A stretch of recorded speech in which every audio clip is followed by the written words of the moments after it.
mean, alam mo yun, no? May mga tao, halimbawa, pag pinag-uusapan ka, may mga tao kasi na gwapo.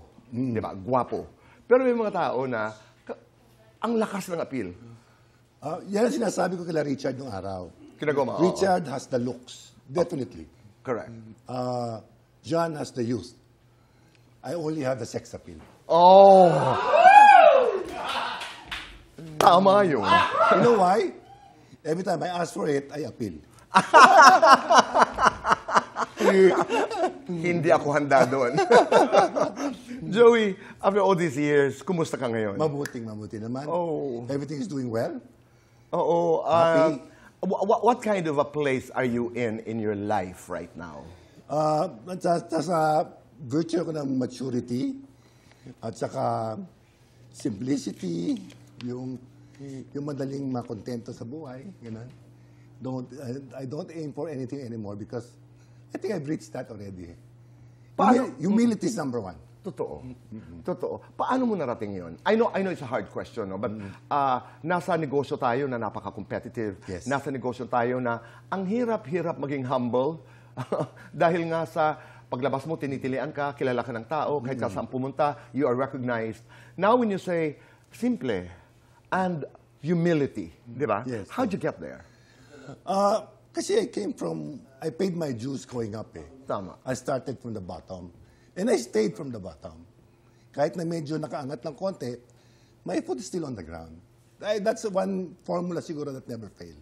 At hindi ka lumipad. At hindi ako lumipad. Kahit may pakpak akong malaki, hindi ako lilipad. Oo. Kasi hindi lahat ng binibigyan ng pakpak dito sa industriyang ito ay lumipad.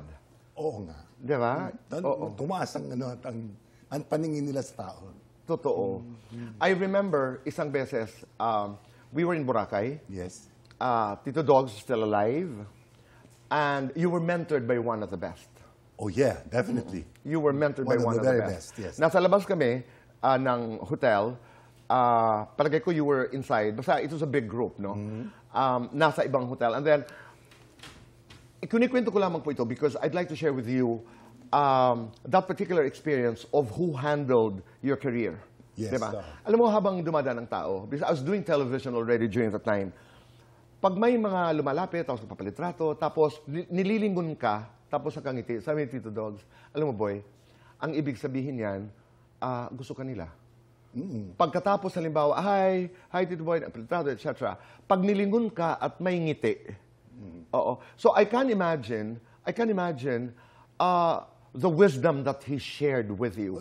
Kung meron kang natutunan dito sa industriya at sa buhay, mula sa isa sa pinakadakilang manager dito sa industriya, what did you learn from the great Douglas Quijano? One thing I could not forget when he was telling me na, alam mo mga nadaan sa akin, nung nagsisimula pa sila, parati ako ang tama. Pero nung nasa taas na sila, mali na ako. But I always tell them, kahit gaano ka kasikat, malalaos ka, manager pa rin ako. Kaya alam ko, ang gagawin mo, at huwag mong sabihin mas marunong ka.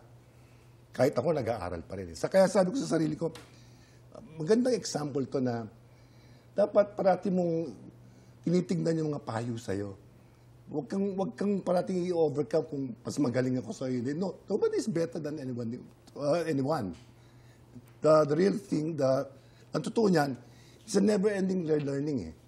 Napaka-wise nun. I'm attempting to write a book. 13 things I know about managing public figures in the Philippines. Yes. Isa sa mga chapters na yun ay exactly what you said. Na the one immutable law in the business is that lahat ho tayo dadaan. Yes. Lahat ho tayo, di ba? May tinatawag pa kami na reversal of roles. Halimbawa, ang artista, di ba? Opo, kung anong gusto niyo po, opo, dito ka dapat, ito ang kanta, ito ang pelikula, opo, lahat yan. Pero pag sumikat yan. Wala na. Nakalimutan na, mas magaling na ako siya. Pero tama si Tito Dogs, di ba? Dadating ang araw, mawawala ka, manager pa rin.